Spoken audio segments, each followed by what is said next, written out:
نحمده ونصلي ونسلم على رسوله الكريم. ناظرین و سامعین، السلام علیکم ورحمۃ اللہ وبرکاتہ. حضرت سیدنا ذوالنون مصری علیہ الرحمہ فرماتے ہیں کہ میں بازار سے جا رہا تھا کہ میں نے 4 آدمیوں کے کندھوں پر ایک جنازہ دیکھا. میں نے کہا اللہ رب العزت کی قسم میں ان کا 5واں رفیق بن کر ثواب حاصل کروں گا. فرماتے ہیں کہ جب ہم قبرستان پہنچے تو میں نے ان سے پوچھا کہ اس کا ولی کون ہے جو اس کی نماز جنازہ پڑھائے. تو انہوں نے کہا کہ ہمیں معلوم نہیں. تو اس پر میں آگے ہوا اور اس کی نماز جنازہ پڑھائی. اس کو لحد میں اتارا اور جب اس پر مٹی ڈالی تو ان لوگوں نے جانے کا ارادہ کیا. میں نے ان سے پوچھا کہ مجھے اس میت کے بارے میں بتائیے. انہوں نے کہا کہ ہمیں کچھ نہیں پتا، ہاں لیکن ایک عورت ہے جس نے ہمیں اسے قبرستان پہنچانے تک کے لیے کرائے پر لیا اور وہ عورت ابھی آتی ہوگی. فرماتے ہیں کہ وہ عورت آئی اور جب وہ پریشان دل اور آنسو سے بڑے آنکھوں کے ساتھ قبر آ کر ٹھہری تو اس نے اپنا حجاب ہٹایا اور بال کھولے اور آہوزاری کرنے لگی، گریہوزاری کرنے لگی اور اللہ تعالیٰ کی بارگاہ میں ہاتھ اٹھائے دعا کرنے لگی اور روتی رہی اور روتے روتے وہ بے ہوش ہو گئی. کچھ دیر بعد وہ ہوش میں آئی اور ہنسنے لگی. فرماتے ہیں کہ میں نے اس سے پوچھا کہ مجھے اپنے اور اس میت کے بارے میں بتائیے. تو اس عورت نے کہا کہ آپ کون ہیں؟ تو فرمایا کہ میں نے بتایا کہ ذوالنون. تو اس عورت نے کہا کہ اللہ کی قسم اگر آپ صالحین میں سے نہ ہوتے تو میں آپ کو یہ بات کبھی نہ بتاتی. پھر اس عورت نے کہا کہ یہ میرا بیٹا ہے، میری آنکھوں کی ٹھنڈک ہے، اس نے ساری جوانی ضائع کر دی. یہ فخریہ لباس پہنا کرتا، کوئی گناہ ایسا نہیں جسے اس نے کرنے کی کوشش نہ کی ہو. اس کے گناہوں کو جاننے والے مولا نے اس سے اپنے کیے کی سزا یوں دی کہ اسے کچھ دن پہلے شدید درد ہوا جو 3-4 دن تک اسے مسلسل ہوتا رہا.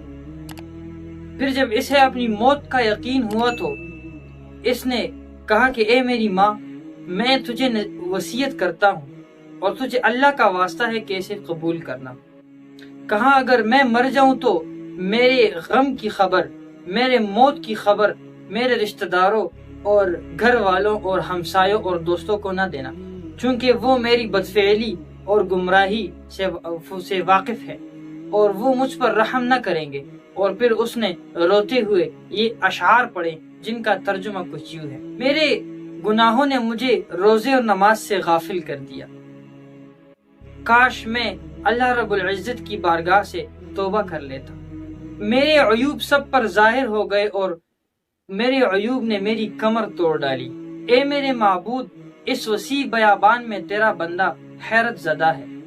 میری نیکیاں بہت کم ہے اور میرے گناہ بہت زیادہ ہیں. اور پھر وہ عورت کہتی ہے کہ میرا بیٹا روتے ہوئے مجھ سے کہنے لگا کہ افسوس کہ میں نے اللہ تعالیٰ کی نافرمانی بہت زیادہ کی اور نافرمانی میں حد سے بڑھ گیا اور میرا یہ دل جسے میں نے بہت سخت کر دیا ہے.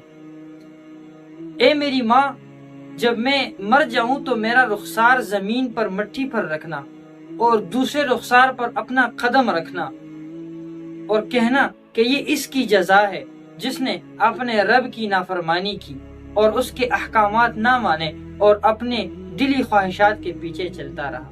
اور اس کے بعد جب تم مجھے قبر میں دفن کر دو اور مجھ پر مٹی ڈال دو تو اس کے بعد کہنا کہ اے میرے رب، میں اس سے راضی ہوں، تو بھی اس سے راضی ہو جا. عورت کہتی ہے کہ میں نے جب یہ اس کی ساری وصیت پوری کر دی تو جب میں نے آسمان کی طرف ہاتھ اٹھا کر دیکھا تو مجھے آواز سنائی دی کہ اے میری ماں، جا اب لوٹ جا، میں اپنے رب کی بارگاہ میں اس حالت میں آیا ہوں کہ میرا رب مجھ سے راضی ہے. سبحان اللہ. حضرت سیدنا منصور بن عمار علیہ الرحمہ فرماتے ہیں کہ جب بندے کی موت کا وقت قریب آتا ہے تو اس کی حالت 5 طرح کی ہوتی ہے. نمبر 1، روح ملک الموت کے لیے،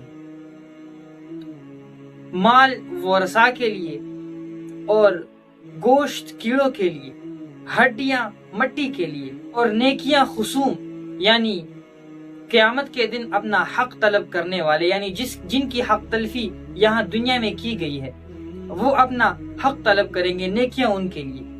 مزید فرماتے ہیں کہ مال و رسا کے لیے یہ قابل برداشت ہے، یہ ٹھیک ہے۔ دوسرا، روح ملک الموت کے لیے یہ بھی درست ہے، لیکن اگر شیطان نزع کے وقت، موت کے وقت ایمان لے جائے تو یہ اللہ تعالیٰ سے دوری کا سبب ہے، اور اللہ تعالیٰ سے دوری اور فراق یہ بہت بری ہے اور یہ ناقابل برداشت ہے۔ اللہ تعالیٰ مجھے اور آپ کو نیک عمل کرنے کی توفیق عطا فرمائے اور جہنم کی آگ سے ہمیں اور آپ کو بچائے، اللہم آمین۔ السلام علیکم ورحمۃ اللہ وبرکاتہ۔ روزمرہ کے دینی مسائل سیکھنے کے لیے ہمارا چینل سبسکرائب کریں، جزاکم اللہ خیر۔